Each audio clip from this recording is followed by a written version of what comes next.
সুপ্রিয় দর্শক মন্ডলী, আসসালামু আলাইকুম।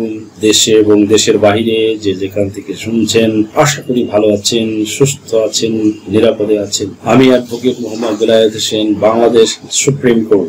আজকে বিদেশি স্টাডি ভিসা রিলেটেড নতুন আরেকটি ভিডিও নিয়ে আপনাদের সামনে হাজির হয়েছি। ভিডিওটি খুবই ইনফরমেটিভ হতে চলেছে।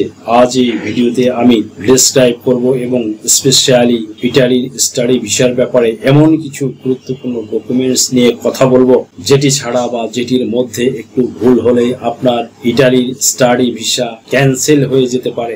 সেই গুরুত্বপূর্ণ ডকুমেন্টস গুলো হচ্ছে documents of swords of income অথবা ইনকাম সার্টিফিকেটস।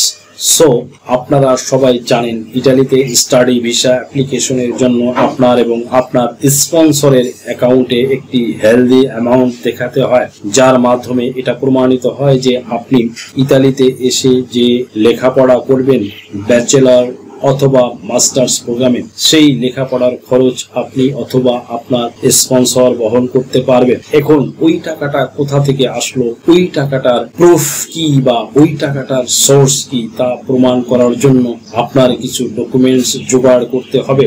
সেই ডকুমেন্টস গুলি হচ্ছে সোর্স অফ ইনকাম অথবা ইনকাম সার্টিফিকেটস।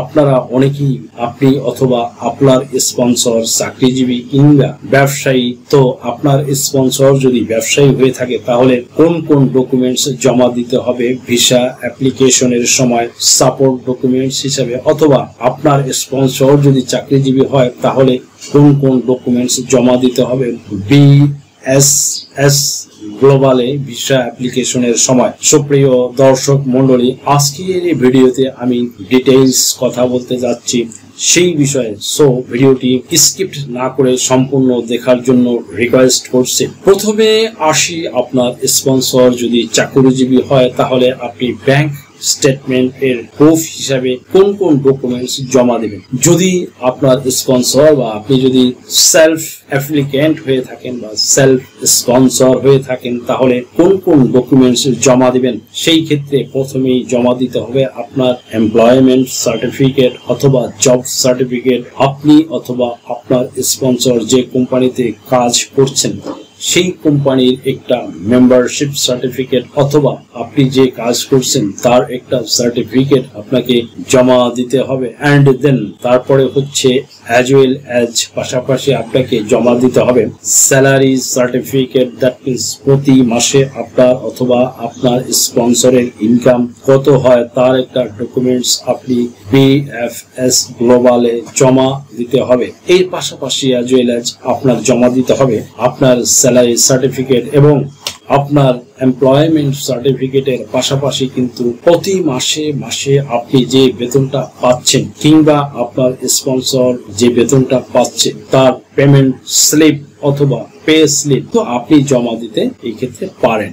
আপনি চাইলেও বিগত 6 মাসের পেমেন্ট কিন্তু আপনি বিএফএস গ্লোবালের সাপোর্ট ডকুমেন্টস হিসেবে জমা দিতে পারেন। এই ডকুমেন্টস গুলো কিন্তু আপনার কোম্পানি থেকে কিন্তু অবশ্যই সত্যায়িত করে নিতে হবে। দ্যাট মিনস আপনার কোম্পানির সেই যেই ম্যানেজার রয়েছে কিংবা আপনার ডিপার্টমেন্টের যে হেড রয়েছে তার থেকে কিন্তু আপনি সিগনেচার নিয়ে নেবেন। এর পাশাপাশি অ্যাজ ওয়েল অ্যাজ আপনাকে ট্যাক্স সার্টিফিকেট জমা দিতে হবে, অর্থাৎ আপনি যে সরকারকে একটা ট্যাক্স দিচ্ছেন প্রতি বছরে সেই ট্যাক্স সার্টিফিকেট আপনি জমা দিবেন। এখন জুলাই মাস শেষ হয়ে গেল, আমরা সবাই জানি সার্টিফিকেট নতুন করে রিনিউয়াল করতে হয় এই জুন জুলাই মাসে। সো আপনি আপনার রিনিউয়ালের যে সার্টিফিকেটটা যে ট্যাক্স সার্টিফিকেট সেটি জমা দিবেন। এর পাশাপাশি বিগত বছরের যে সার্টিফিকেট রয়েছে সেটিও আপনি জমা দিবেন। সো আপনি বিগত বছরের এবং এই বছরের ট্যাক্স সার্টিফিকেট জমা দিবেন। যদি বিগত বছরের ট্যাক্স সার্টিফিকেট না থাকে তাহলে এই বছর নতুন করে ট্যাক্স সার্টিফিকেট করে আপনি জমা দিবেন। এর পাশাপাশি কিন্তু আপনি টিন সার্টিফিকেটও জমা দিতে পারেন। সুপ্রিয় দর্শক মন্ডলী, এবার আসি, আপনি কিংবা আপনার স্পন্সর যদি ব্যবসায়ী হয়ে থাকে তাহলে তাহলে আপনার কোন কোন ডকুমেন্টস জমা দিতে হবে। প্রুফ অফ ইনকাম হিসেবে সর্বপ্রথম যে ডকুমেন্টস লাগবে সেটি হচ্ছে ট্রেড লাইসেন্স। দ্যাট মিনস আপনি অথবা আপনার স্পন্সর যে ব্যবসা করছেন সেই ব্যবসার একটা ডকুমেন্টস ট্রেড লাইসেন্স আপনি আপনার বিএফএস গ্লোবালে ভিসা অ্যাপ্লিকেশনের সময় জমা দেবেন। সেই ট্রেড লাইসেন্সটি আপনি আপনার ইউনিয়ন পরিষদ কিংবা আপনার পৌরসভা থেকে আপনি করে নেবেন এবং সেখান থেকেই আপনার মেয়র কিংবা চেয়ারম্যানের থেকে সত্যায়িত করে নেবেন বা অ্যাটাস্টেড করে নেবেন এবং বরাবরের মতোই আপনি এই ট্রেড লাইসেন্সের পাশাপাশি আপনার সার্টিফিকেট এবং টিন সার্টিফিকেট জমা দেবেন। তবে এই ক্ষেত্রে ট্রেড লাইসেন্সটি আপনার চেয়ারম্যান কিংবা পৌরসভার মেয়রের দ্বারা সত্যায়িত করার পরেও আপনার the Ministry of Law, Justice and Parliamentary Affairs বা যাকে আমরা ল মিনিস্ট্রি বলি, এই ল মিনিস্ট্রি এবং ফরেন মিনিস্ট্রি থেকে সত্যায়িত করতে হবে। এবার আসি এই ট্রেড লাইসেন্স, ট্যাক্স সার্টিফিকেট কিংবা আপনার জব সার্টিফিকেট ছাড়াও আর কোনো ডকুমেন্টস আপনি জমা দিতে পারবেন কিনা। অনেকেই এই ব্যাপারে অনেকে প্রশ্ন করেন যে আমার অমুক প্রুফ অফ ইনকাম রয়েছে, আমার তমুক সোর্স থেকে আমার ব্যাংকে টাকা আসে।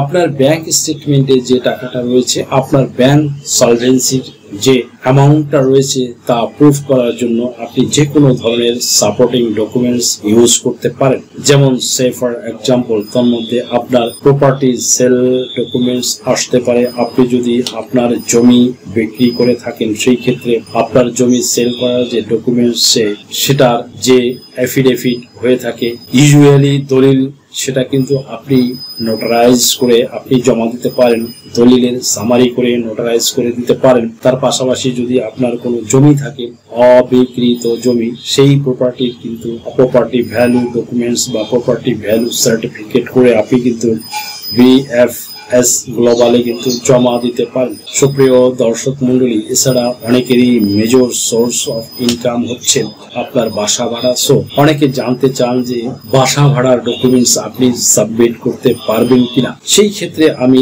আপনাদের সাজেস্ট করব, আপনি প্রথমেই আপনারা যে প্রতি মাসে মাসে ভাড়া নিচ্ছেন তার যে একটা রসিদ বা রিসিট, যে পেমেন্ট রিসিটটা কিন্তু আপনি আপনার কাছে রেখে দিবেন এবং সেটা অবশ্যই ইংলিশে হতে হবে, কিংবা যদি বাংলায় থাকে সেই ক্ষেত্রে আপনার ইংলিশে ট্রান্সলেট করে তারপরে নোটারাইজ করে সত্যায়িত করে নেবেন, কিংবা যদি ইংলিশেই হয়ে থাকে সেই ক্ষেত্রে বেটার হবে আপনি ডিরেক্ট ওই কাগজটি আপনি নোটারাইজ করে নিতে পারেন এবং বিগত 6 মাসের বা আরো বেশি হলে আরো বেশি সময়ের যেই বাসা ভাড়া নিচ্ছেন তার রিসিপ্টগুলো একত্র করে কিন্তু আপনি সাবমিট করতে পারেন। সুপ্রিয় দর্শক মন্ডলী, প্রকাশ থাকে যে এর পাশাপাশি আপনার আর একটা এফিডেভিট এর দরকার পড়বে। আপনার বাসার লোকেশন, বাসার যেই ডিটেইলস থাকে, এই ডিটেইলস কোথায় আপনার বাসা, বাসাটা কতটুকু জমির উপরে অবস্থিত, এই সব কিছু ডিটেইলস নিয়ে এবং কারা কারা ভাড়া দিচ্ছে তাদের সব ডিটেইলস নিয়ে কিন্তু আপনি একটা এফিডেভিট করে নেবেন এবং সেই এফিডেভিটটা আপনি সত্যায়িত করে নোটারাইজ করে কিন্তু আপনি বিএফএস গ্লোবালে সাবমিট দিতে পারেন।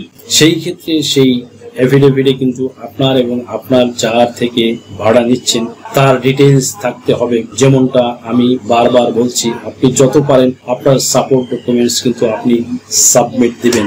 আপনার ব্যাংকে যে টাকাটা আসলো তার প্রুফ হিসেবে যেন বিএফএস গ্লোবাল কোনোভাবেই সন্দেহ করতে না পারে আপনার টাকাটা কোথা থেকে আসলো। দ্যাট মিনস আপনি যেন একটা পর্যাপ্ত পরিমাণে এবং উপযুক্ত রিয়েলিস্টিক এবং অথেন্টিক বিশ্বাসযোগ্য যেন আপনি একটা সোর্স অফ ইনকাম সাবমিট দিতে পারেন আপনার ব্যাংক স্টেটমেন্ট এর বিপরীতে।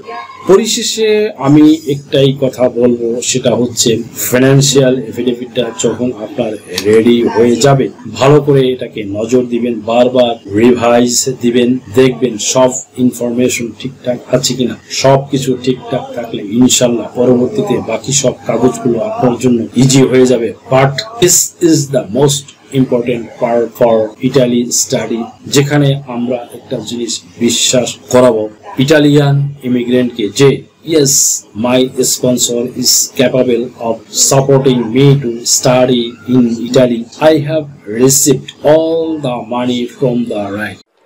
আপনার কি ভিজিট ভিসা বা স্টুডেন্ট ভিসা বা সার্ভিস ভিসার জন্য ফিনান্সিয়াল এফিডেভিট প্রয়োজন? Sponsorship affidavit, relationship affidavit, support affidavit, asset valuation, property valuation, এছাড়া অন্য সকল ধরনের এফিডেভিট নিতে আজই ডায়াল করুন 01724583880 নম্বরে।